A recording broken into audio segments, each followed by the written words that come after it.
Shalom, selamat sore, Pelwap yang dikasihi Tuhan Yesus Kristus. Saat ini kita akan memulai ibadah online kita di sore hari ini. Mari dengan kasih Kristus kita siapkan hati kita sebelum kita mendengarkan firman Tuhan. Mari kita berdoa. Segala pujian, hormat, syukur hanya bagi Engkau Tuhan. Kami bersyukur buat kasih dan anugerah Tuhan yang Tuhan senantiasa menyertai kami, selalu tidak pernah meninggalkan kami. Kami bersyukur Tuhan dalam situasi pandemi, tapi Tuhan itu tidak mengurangi sukacita kami, itu tidak mengurangi kerinduan kami untuk datang bersekutu dengan Tuhan.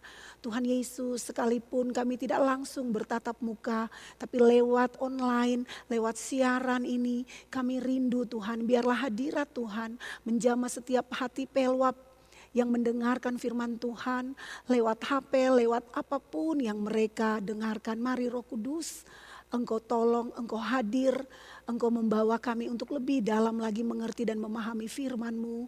Dalam situasi yang kami alami, kami tetap percaya bahwa Tuhan ada, Tuhan tidak pernah meninggalkan kami.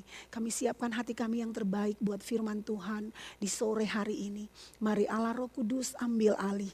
Hanya di dalam nama Tuhan Yesus Kristus kami berdoa dan mengucap syukur dan mempersiapkan hati kami buat kebenaran firman Tuhan. Di dalam nama Yesus, haleluya, amin. Puji nama Tuhan. Pelwap terkasih yang dikasihi Tuhan Yesus Kristus. Kita akan mendengarkan firman Tuhan di sore hari ini yang saya ambil di dalam Kejadian 45 ayat 5 dan ayat 7.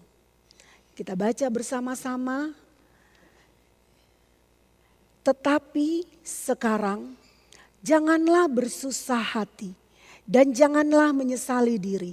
Karena kamu menjual aku ke sini, sebab untuk memelihara kehidupanlah Allah menyuruh aku mendahului kamu. Ayat 7, maka Allah telah menyuruh aku mendahului kamu untuk menjamin kelanjutan keturunanmu di bumi ini dan untuk memelihara hidupmu sehingga sebagian besar daripadamu tertolong. Dari kedua ayat yang kita baca ini, kalau kita bandingkan ada kata-kata yang sama. Yang pertama di dalam ayat 5, di situ dikatakan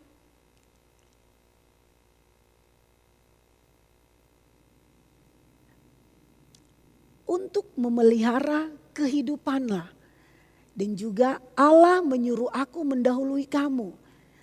Kata-kata ini sama seperti di dalam ayat 7.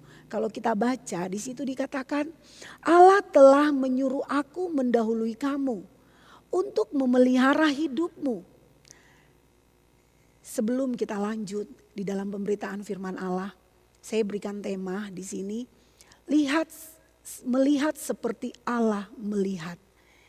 Lihat seperti Allah melihat.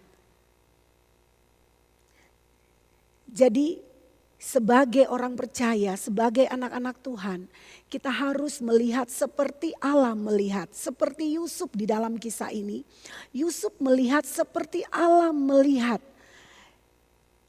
Ada dua penekanan di dalam kedua ayat yang kita sudah baca, ayat 5 dan ayat 7.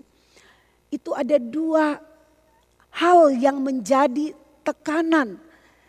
Dikatakan untuk memelihara kehidupanlah. Dan juga ada kalimat yang berkata Allah menyuruh aku mendahului kamu. Itu di dalam ayat 5. Di dalam ayat 7 juga dikatakan Allah telah menyuruh aku mendahului kamu. Dan juga ada kalimat yang sama seperti di dalam ayat 5 yaitu untuk memelihara hidupmu. Kalau di dalam firman Tuhan ada penekanan sampai 2 kali bahkan mungkin lebih dari 2 kali.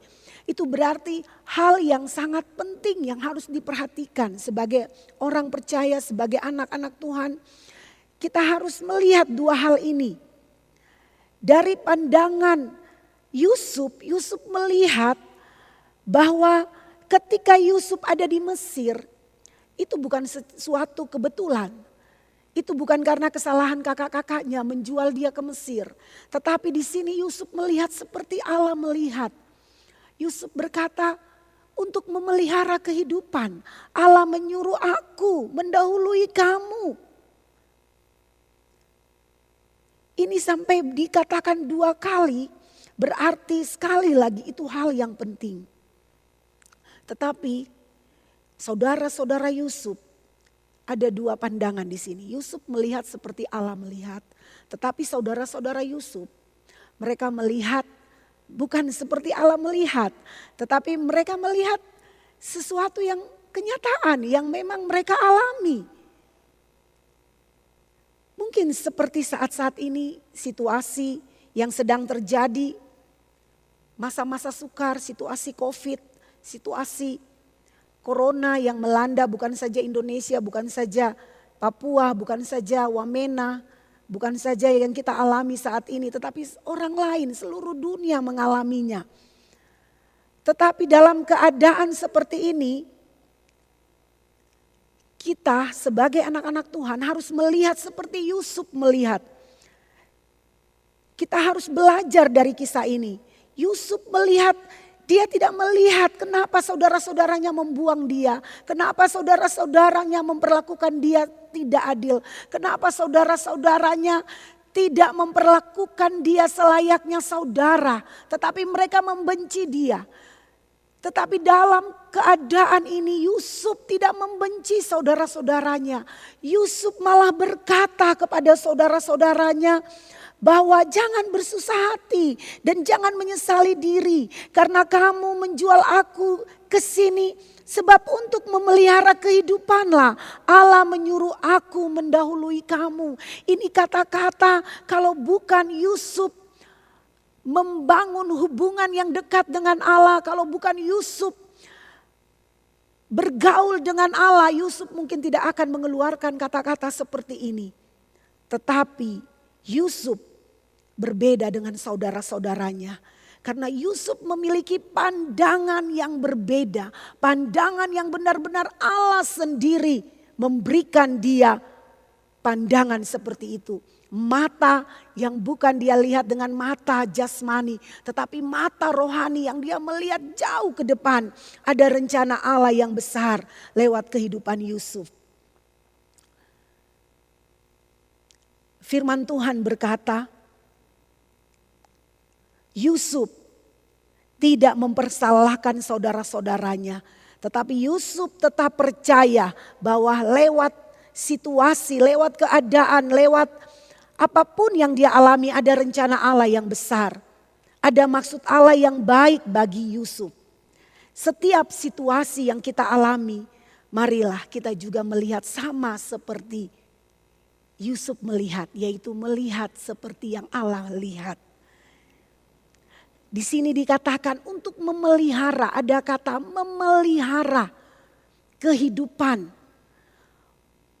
Kata memelihara artinya kata dasar pelihara, menjaga, merawat, menyelamatkan, melindungi.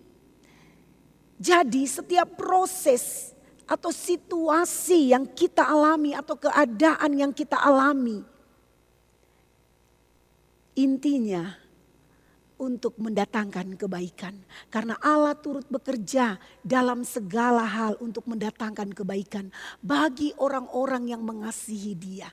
Karena Yusuf mengasihi Allah, maka setiap hal-hal sekalipun manusia mereka-reka yang jahat, saudara-saudaranya mereka-reka yang jahat, tetapi Allah membalikan yang jahat itu menjadi yang baik. Karena apa? Karena Allah turut bekerja dalam segala hal. Maksud setiap proses itu adalah untuk kebaikan. Itulah sebabnya Yusuf katakan untuk memelihara kehidupan. Sekali lagi kata memelihara, menjaga, merawat, menyelamatkan. Untuk menyelamatkan keturunan dari saudara-saudaranya. Yusuf bilang Allah menyuruh aku ke Mesir untuk menyelamatkan keluargaku, yaitu keluarga kalian. Dia katakan kepada saudara-saudaranya supaya anak cucu kalian tidak binasa, Allah membawa aku mendahului kamu. Di dalam Yohanes 10 ayat 10 berkata, pencuri datang untuk mencuri, membunuh dan membinasakan. Tetapi Allah berkata, aku datang supaya mereka mempunyai hidup dan mempunyainya dalam segala kelimpahan. Ini Allah tahu bahwa nanti ada satu ketika bangsa Israel, keturunan Yakub akan mengalami kelaparan. Dan untuk memelihara Yakub, anak cucu dan seluruh keluarga Yakub, Allah mengutus Yusuf. Saat ini juga Allah sedang mengutus engkau dan saya. Ada banyak orang-orang di luar sana yang membutuhkan keselamatan.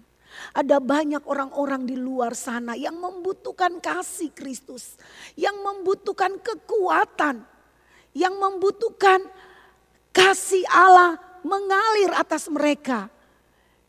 Tuhan memanggil engkau dan saya, kita harus menjadi Yusuf rohani yang memahami dan mengerti rencana Allah. Ketika ada orang yang lemah, kita ke sana dan memberikan kekuatan. Ketika ada orang yang hilang pengharapan, kita memberikan pengharapan baru, yaitu janji-janji firman Allah. Kita berbagi kepada mereka.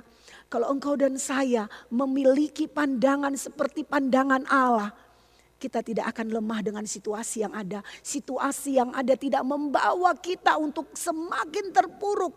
Membawa kita seperti hilang pengharapan. Tetapi dengan situasi yang ada, kita berdiri, kita melihat bahwa Allah sedang bekerja. Allah sedang melakukan perkara yang besar. Allah sedang mendatangkan rencana yang baik bagi gereja Tuhan. Bagi anak-anak Tuhan. Mengapa dikatakan Yusuf, aku datang ke sini untuk memelihara. Karena di dalam Kejadian 41 ayat 57 terjadi kelaparan. Terjadi kelaparan yang melanda seluruh bumi. Kalau kita baca firman Tuhan berkata, Kejadian 41 ayat 57. Juga dari seluruh bumi datanglah orang ke Mesir untuk membeli gandum dari Yusuf. Sebab hebat kelaparan itu di seluruh bumi. Tanpa terkecuali keluarga Yusuf pun mengalami hal yang sama. Ada situasi yang sungguh memprihatinkan, yaitu kelaparan. Ini situasi yang tidak mengenakan. Mungkin saat ini juga situasi COVID ini bukan situasi yang enak. Tapi sebagai anak-anak Tuhan, bukan kita hanyut dengan keadaan yang ada. Bukan kita terbawa dengan situasi dunia ini. Tapi kita boleh melihat seperti yang Allah melihat. Karena Yusuf, kisah tentang Yusuf ini bukan di bumi ini, mungkin kisah di planet lain, tidak. Ini ada di bumi. Sama seperti kita juga sedang mengalami, mungkin bukan kelaparan, tetapi kesehatan. Pandemi, kesehatan kita terganggu yang mengancam kesehatan kita. Kelaparan ini juga melanda saat itu juga mengganggu kehidupan dari keluarga Yakub, bahkan Yusuf, bahkan saudara-saudara Yusuf. Ini sesuatu situasi yang sangat tidak mengenakan, membuat orang khawatir, membuat orang takut. Mungkin sama halnya dengan situasi pandemi ini, membuat orang khawatir, membuat orang takut. Seperti situasi kelaparan yang melanda seluruh bumi saat kisah Yusuf ini. Tetapi segala kelaparan ini seperti di dalam Matius 6 ayat 25. Di situ firman Tuhan berkata, mari kita buka firman Tuhan di dalam Matius 6 ayat 25, firman Allah berkata, Matius 6 ayat 25, karena itu aku berkata kepadamu, janganlah khawatir akan hidupmu, akan apa yang hendak kamu makan atau minum, dan janganlah khawatir pula akan tubuhmu, akan apa yang hendak kamu pakai. Bukankah hidup itu lebih penting daripada makanan, dan tubuh itu lebih penting daripada pakaian? Di sini dengan kelaparan membuat keluarga Yakub, bahkan orang-orang saat itu merasa khawatir, merasa takut. Tapi firman Allah berkata, jangan kamu khawatir dengan apa yang harus kamu, dengan akan hidupmu, apa yang harus hendak kamu makan atau minum. Sama seperti Yusuf katakan, untuk memelihara hidupmu. Artinya Yusuf mau bilang, jangan kamu khawatir, jangan kamu takut. Setiap proses yang saya alami adalah rencana Allah yang terbaik. Situasi COVID yang kita alami, kita harus melihat seperti Allah melihat. Bahwa lewat situasi ini, Dia Tuhan yang berkata jangan kamu khawatir. Tetapi firman Allah di dalam Matius 6 ayat 33. Tetapi carilah dahulu kerajaan Allah dan kebenarannya, maka semuanya itu akan ditambahkan kepadamu. Yaitu seperti di dalam Yohanes 10 ayat 10. Hidup yang berkelimpahan. Allah memberikan kita jaminan yaitu hidup di dalam kelimpahan. Kelimpahan ini bukan berarti hanya materi. Tetapi kelimpahan sukacita, kelimpahan kekuatan, kelimpahan damai sejahtera. Ini yang Tuhan mau dalam situasi-situasi yang sulit. Tapi kita memiliki hidup yang berkelimpahan dengan kebaikan Allah, dengan kemurahan Allah, dengan anugerah Allah. Itu yang Allah mau. Situasi ini seperti kelaparan bagi bangsa Israel, bagi keturunan Yakub. Tapi di sana Allah menyelamatkan mereka dengan Allah mengutus Yusuf. Oleh sebab itu Yusuf melihat seperti Allah melihat. Ini bukan hal yang mudah. Ada banyak hal yang Yusuf harus alami. Kenapa Yusuf dapat melihat seperti Allah melihat? Setiap proses yang Yusuf alami itu bukan proses yang mudah. Ketika dia dijual oleh saudara-saudaranya, dia dimasukkan ke dalam sumur. Dan dia dijual itu sesuatu yang bagi Yusuf sangat menyakitkan. Setiap proses yang Yusuf alami itu membuat Yusuf tidak bersungut-sungut. Yusuf tetap percaya bahwa Tuhan tidak meninggalkan dia dengan segala keadaan yang dia alami. Yang pertama, Yusuf tidak bersungut-sungut. Kalau kita mau memiliki pandangan seperti pandangan Allah. Yang pertama, jangan bersungut-sungut setiap situasi dan keadaan yang kita alami. Yang kedua, Yusuf saat di rumah Potifar, dia memiliki hati yang jujur. Di sini Yusuf tetap menjaga kekudusan. Yusuf tetap menjaga hubungannya dengan Allah. Dia tetap menjaga hati yang takut akan Allah. Arti takut akan Allah, dimanapun Yusuf berada, dia percaya di sana Allah ada. Dia percaya Allah tidak meninggalkan dia. Allah menyertai dia. Oleh sebab itu Yusuf memiliki hati yang takut akan Allah. Sekalipun bisa saja Yusuf menipu. Karena dia diberikan kepercayaan di rumah Potifar. Bahkan di ladang segala usaha Potifar percayakan kepada Yusuf. Tetapi di sini Yusuf tetap menjalankan setiap kepercayaan dengan takut akan Tuhan. Ketika Yusuf tetap memiliki roh takut akan Tuhan, di sana Tuhan semakin memberkati Yusuf. Firman Allah katakan, Potifar semakin diberkati. Karena apa? Karena Yusuf. Potifar semakin mempercayakan segala sesuatunya kepada Yusuf, kecuali istrinya. Tetapi Yusuf tetap menjaga kekudusan. Dia takut akan Allah. Dia tidak menyentuh istri Potifar sekalipun ada kesempatan. Karena apa? Karena Yusuf memiliki roh takut akan Tuhan.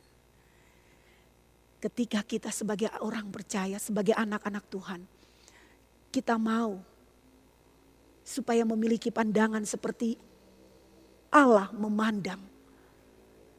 Berarti yang pertama, setiap proses kita harus tetap bersyukur. Jangan ada sungut-sungut. Yang kedua, memiliki roh takut akan Tuhan. Di sana Yusuf buktikan dengan kejujuran. Yusuf buktikan dengan kesetiaan. Yusuf buktikan dengan dia menjaga kekudusan. Sekalipun ada kesempatan digoda sama istri Potifar, tapi Yusuf tetap mempertahankan kelakuannya di hadapan Tuhan. Karena dia takut akan Tuhan. Yang ketiga, Yusuf tetap mengasihi Tuhan. Sekalipun dia dilemparkan ke penjara oleh Potifar. Di sana tidak ada satu kata sungutan yang keluar dari mulut Yusuf.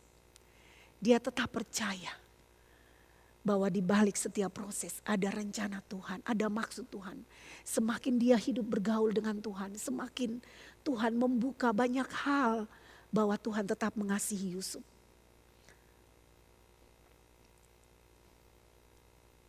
Sehingga dari setiap proses yang Yusuf alami, Yusuf tetap menjalin hubungan yang intim dengan Tuhan. Yusuf tetap takut akan Tuhan. Yusuf tetap bersyukur, tidak ada sungut-sungut. Yusuf tetap menjaga kekudusan, ini 3 hal. Tidak ada persungutan. Dia tetap takut akan Tuhan dan dia menjaga kekudusan. Arti menjaga kekudusan, di sana ada hubungan yang intim dengan Tuhan. Ketika kita menjalin hubungan yang intim dengan Tuhan, kita akan menjadi satu roh dengan Tuhan. Kalau dia Allah Tuhan yang kudus, maka kita pun akan dikuduskan. Kita akan semakin dekat dengan Tuhan, semakin Tuhan memberitahukan rancangan-rancangannya terhadap kita. Semakin kita dekat dengan Tuhan, Tuhan akan memberitahukan rencana yang terbaik yang Tuhan sudah siapkan bagi engkau dan saya. Mari setiap wanita peluap yang ada di rumah tetap menjalin hubungan dengan Tuhan. Tetap bersyukur dengan setiap situasi yang kita alami. Tetap hidup dalam takut akan Tuhan. Kita kembali kepada bagian-bagian terakhir dari pemberitaan firman Tuhan di sore hari ini. Dari ayat mas kita tadi, Kejadian 45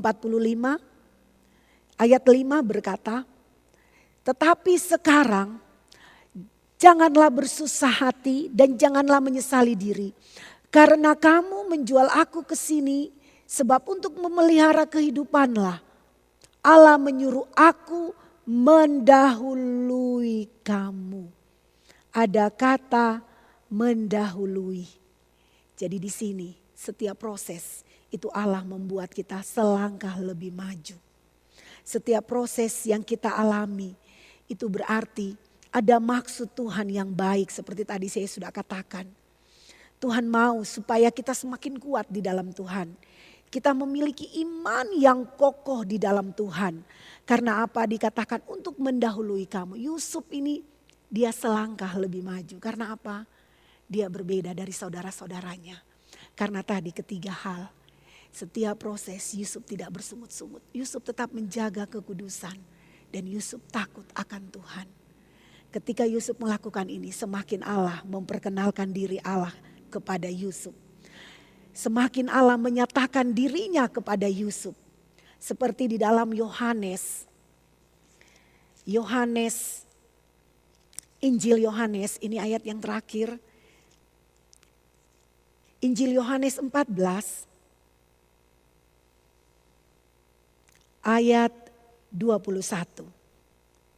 Barang siapa memegang perintahku dan melakukannya, dialah yang mengasihi aku, dan barang siapa mengasihi aku, ia akan dikasihi oleh Bapa-Ku, dan aku pun akan mengasihi dia, dan akan menyatakan diriku kepadanya. Garis bawahi kata menyatakan diriku kepadanya. Jadi ketika kita melakukan firman Allah, artinya kita mengasihi Allah. Seperti Yusuf, dia mengasihi Allah.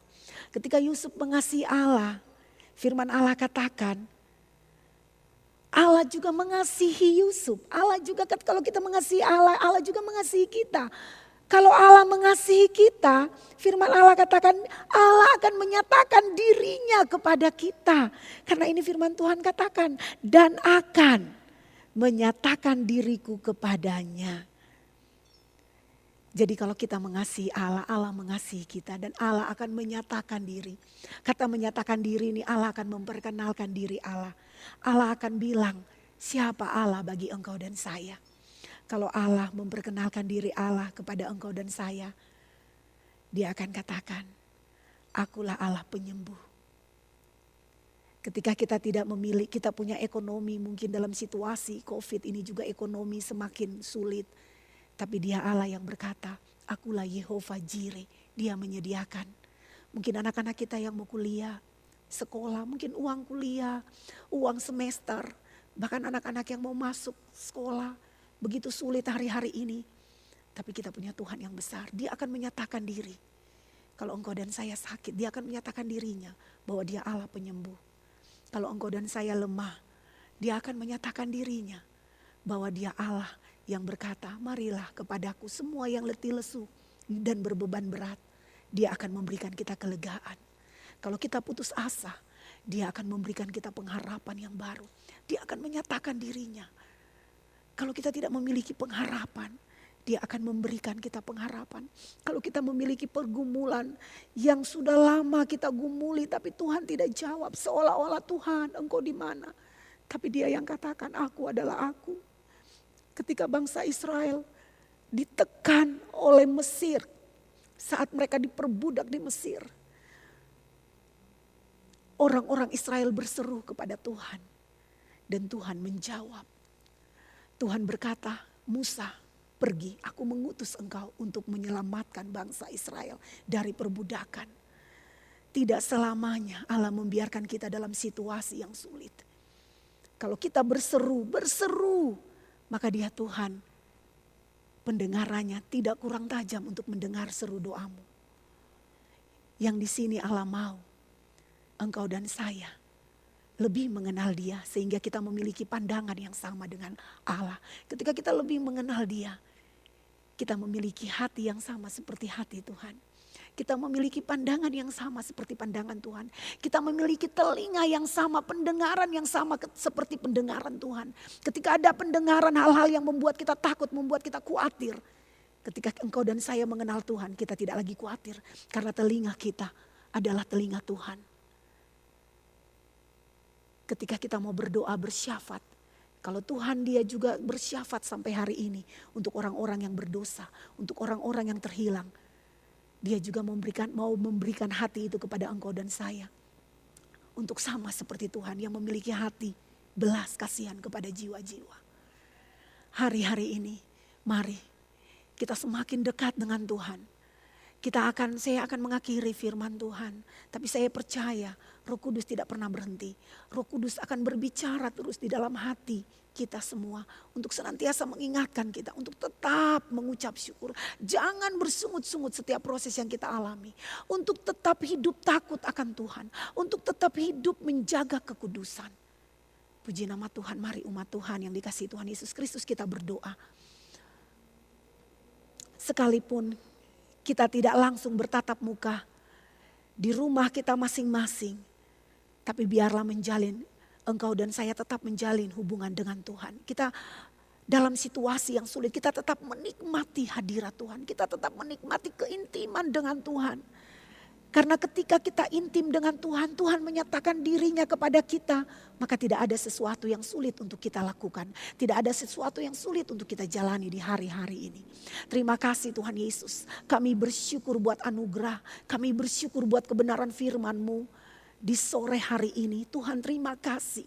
Kami mau melihat seperti Engkau melihat.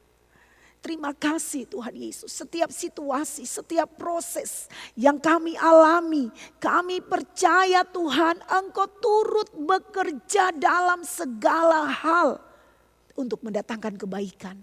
Tetapi bagi orang-orang yang mengasihi Engkau. Yang mengasihi Engkau adalah yang melakukan firman Allah. Kalau kami melakukan firman Allah, Engkau akan menyatakan dirimu kepada kami. Sama seperti Engkau menyatakan dirimu kepada Yusuf. Sehingga Yusuf semakin hari semakin dia mengenal Allah. Semakin hari semakin dia memahami rencana Allah di dalam hidupnya. Sehingga dengan tegas dia berkata kepada saudara-saudaranya. Untuk memelihara kehidupanlah Allah menyuruh aku mendahului kamu. Terima kasih Tuhan. Satu saat kami akan mengerti dan memahami.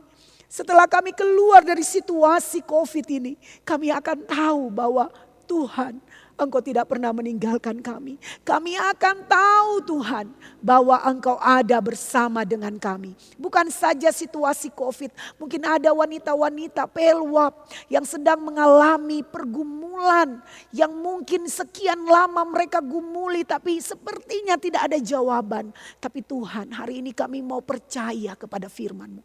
Hari ini iman kami mau kuat di dalam Tuhan Yesus Kristus. Seperti bangsa Israel yang tetap berseru-seru di negeri perbudakan, dan di sana Allah tidak membiarkan mereka. Allah mengutus Musa.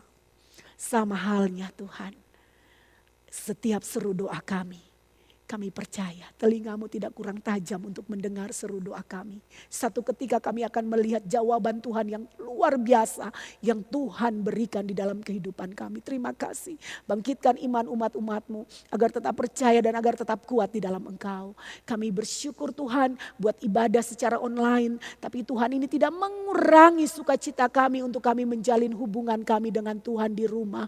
Terima kasih Bapak buat kehadiran-Mu yang melawat kami di sore hari ini. Kami bersyukur dan kami percaya firman Tuhan ini menjadi kekuatan bagi kami. Firman Tuhan ini membawa kami untuk kami dapat melihat seperti Engkau melihat. Di dalam nama Tuhan Yesus Kristus kami berdoa dan mengucap syukur. Haleluya. Amin.